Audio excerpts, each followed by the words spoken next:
بسم اللہ الرحمن الرحیم۔ پیارے دوستو، حضرت فاطمہ رضی اللہ تعالی عنہا ہمارے پیارے نبی حضرت محمد مصطفیٰ صلی اللہ علیہ وآلہ وسلم کی لاڈلی بیٹی، ہمیشہ سادگی میں رہنا پسند کرتی تھی اور اپنے پاس کھانے کے لیے کچھ ہوتا یا نہ ہوتا، لیکن ان کے دروازے سے کوئی بھی بھوکا نہیں جاتا تھا۔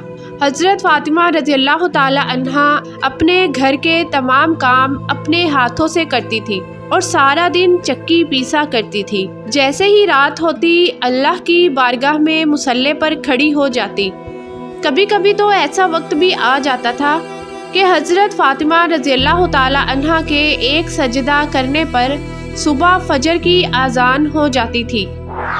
پیارے دوستو، ایک مرتبہ مسجد نبوی میں حضرت محمد مصطفیٰ صلی اللہ علیہ وآلہ وسلم کی محفل سجی ہوئی تھی۔ یہاں موجود تقریباً 350 صحابہ کرام تھے۔ اتنے میں ہی وہاں ایک شخص آیا جو کہ قبیلہ بنو سلیم سے تعلق رکھتا تھا۔ وہ شخص کہنے لگا، یا رسول اللہ، میرے پورے قبیلے میں سے صرف ایک میں ہی ہوں جس نے اپنے باپ دادا کے دین کو چھوڑ کر آپ کے دین کو قبول کیا ہے۔ یہ بات سن کر نبی اکرم صلی اللہ علیہ وآلہ وسلم نے فرمایا، اے شخص، بتاؤ تمہیں کیا مدد چاہیے؟ وہ شخص کہنے لگا، جیسی آپ کو میری حالت دکھ رہی ہے ویسی ہی میرے گھر کی ہے، مل گیا تو کھا لیا ورنہ اللہ کا شکر ادا کیا۔ وہ شخص کہنے لگا، یا رسول اللہ، میں بہت ہی غریب انسان ہوں، ہو سکے تو میری تھوڑی سی مدد کر دیجئے۔ اس شخص کی یہ بات سن کر نبی اکرم صلی اللہ علیہ وآلہ وسلم منبر پر کھڑے ہوئے۔ اس وقت مسجد نبوی میں 350 لوگ موجود تھے۔ رسول اکرم صلی اللہ علیہ وآلہ وسلم نے لوگوں سے مخاطب ہوتے ہوئے کہا، یہاں کوئی ہے جو میرے اس غلام کو سواری دے سکے؟ ان لوگوں میں سے ایک شخص کھڑا ہوا اور کہنے لگا، یا رسول اللہ، میری سواری باہر کھڑی ہے، وہ سواری میں اس شخص کو دیتا ہوں۔ اس کے بعد نبی اکرم صلی اللہ علیہ وآلہ وسلم نے دوبارہ فرمایا کہ یہاں کوئی ہے جو اس شخص کو کپڑا دے سکے۔ یہ سن کر حضرت عثمان غنی رضی اللہ تعالی عنہ کھڑے ہوئے اور کہنے لگے، یا رسول اللہ، اس کو کپڑے میں دیتا ہوں۔ یہ سن کر وہ شخص کہنے لگا، یا رسول اللہ، یہ سواری اور کپڑا تو ٹھیک ہے، لیکن مجھے بھوک بہت زیادہ لگ رہی ہے، ہو سکے تو مجھے کھانا کھلا دیجئے۔ اس شخص کی یہ بات سن کر نبی اکرم صلی اللہ علیہ وآلہ وسلم فرمانے لگے، اے صحابیوں، یہاں کوئی ہے جو اس شخص کو روٹی کھلا دے۔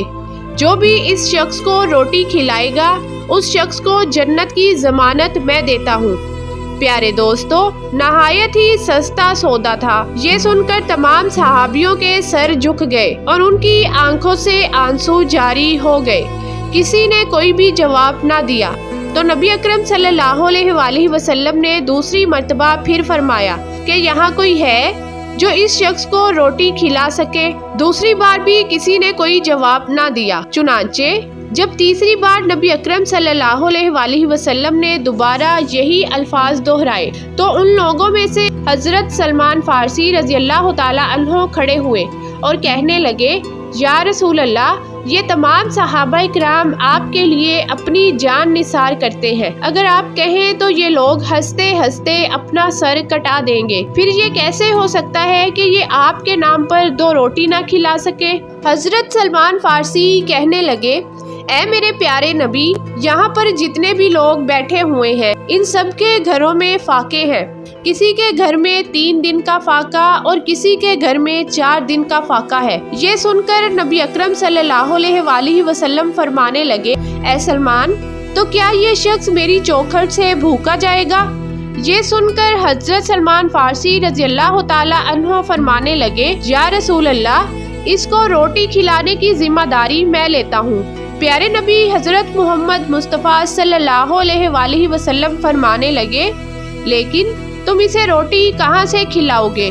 یہ سن کر حضرت سلمان فارسی نے جواب دیا، یا رسول اللہ، اسے میں روٹی کھلا کر لاؤں گا۔ یہ کہہ کر حضرت سلمان فارسی اس شخص کو لے کر اس دروازے پر چلے گئے جہاں سے آج تک کوئی بھی شخص بھوکا نہیں گیا تھا، جس دروازے پر جبرائیل علیہ السلام بھی ادب سے آتے ہیں۔ وہ دروازہ حضرت بی بی فاطمہ الزہرا رضی اللہ تعالی عنہا کا تھا۔ سلمان فارسی اپنے ساتھ اس شخص کو لیے دروازے پر پہنچتے ہیں اور آواز لگاتے ہیں۔ اندر سے آواز آتی ہے، کون ہے؟ حضرت سلمان فارسی رضی اللہ تعالی عنہ فرماتے ہیں، اے بیٹی میں سلمان، اور کہا کہ بیٹی ایک شخص نبی اکرم صلی اللہ علیہ وآلہ وسلم کی بارگاہ میں آیا ہے اور بھوکا ہے۔ وہاں پر کسی صحابی کے گھر میں روٹی بھی نہیں ہے جو اس شخص کو کھلا سکے، اسی لیے میں اس کو آپ کے دروازے پر لے آیا ہوں۔ اے بیٹی اس کو 2 روٹی دے دو۔ بس اتنا ہی سننا تھا کہ حضرت بی بی فاطمہ رضی اللہ تعالی عنہا کی آنکھوں میں آنسو جاری ہو گئے۔ بی بی فاطمہ فرمانے لگی، اے چچا اس شخص سے تھوڑا فاصلے پر ہو کر میری بات سن لے۔ چنانچہ سلمان فارسی اس شخص سے تھوڑا دور ہو کر بی بی فاطمہ کی بات سننے لگے۔ بی بی فاطمہ رضی اللہ تعالی عنہا فرماتی ہیں، اے چچا آج 3 دن ہو گئے ہیں، میرے دونوں شہزادوں نے ایک لقمہ بھی نہیں کھایا ہے۔ میرے گھر میں کھانے کی کوئی چیز بھی موجود نہیں ہے جو میں آپ کو دے سکوں۔ اس شخص کو کسی بہانے سے واپس لے جائیں۔ یہ بات سن کر حضرت سلمان فارسی کی آنکھوں میں آنسو جاری ہو گئے اور فرمانے لگے، اے بیٹی اس شخص کو آپ کے دروازے پر بڑی حسرت سے لایا ہوں۔ اس شخص کو میں بھوکا واپس لے گیا تو نبی اکرم صلی اللہ علیہ وآلہ وسلم کو کیا جواب دوں گا؟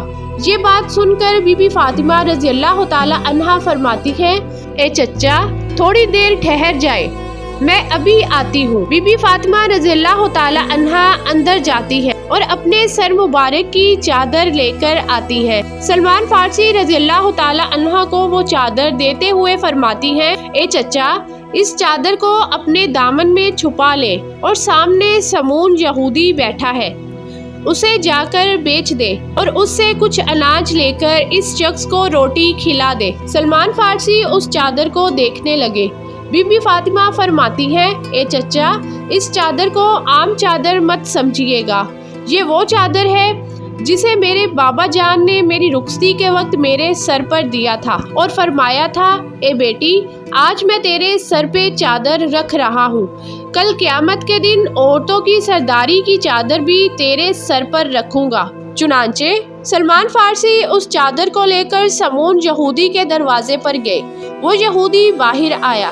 سلمان فارسی فرمانے لگے، اے سمون آج تک تم نے پیسوں کے بدلے گندم دی ہے، جو کے بدلے آٹا دیا ہے، لیکن آج میں ایک برکت والی چادر لایا ہوں، یہ چادر تم رکھ لو اور اس کے بدلے کچھ اناج دے دو۔ سمون یہودی نے جیسے ہی یہ سنا اپنے ہاتھوں میں ترازو پکڑ کر اناج تولنے لگا۔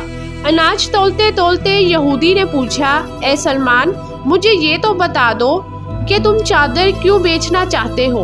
سلمان فارسی فرمانے لگے کہ نبی اکرم صلی اللہ علیہ وآلہ وسلم کی پیاری بیٹی کے گھر میں ایک مہمان آیا ہے جو کہ بھوکا ہے، ان کے گھر میں کچھ بھی کھانے کو نہیں ہے، وہ مہمان ان کے گھر سے بھوکا نہ جائے، اسی لیے بی بی فاطمہ رضی اللہ تعالی عنہا نے اپنے سر کی چادر دی ہے، اس کو بیچ کر اس مہمان کا پیٹ بھرنا اچھا سمجھا ہے۔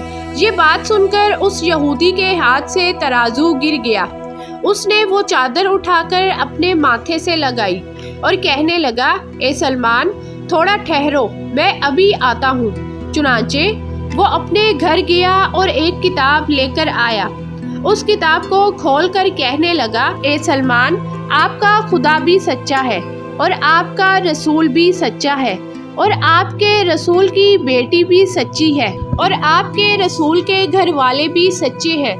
یہ سن کر سلمان فارسی کہنے لگے، اے سمون تم کیا کہنا چاہتے ہو؟ یہ سن کر سمون یہودی کہنے لگا، اے سلمان دیکھو یہ کتاب ہماری ہے، لیکن اس کتاب میں باتیں تمہارے نبی کی بیٹی کی لکھی ہوئی ہیں۔ اس کتاب میں لکھا ہے کہ جو آخری نبی ہوں گے ان کی بیٹی اتنی سخی ہوگی کہ ان کے دروازے پر ایک غلام ایک مہمان کو لے کر آئے گا،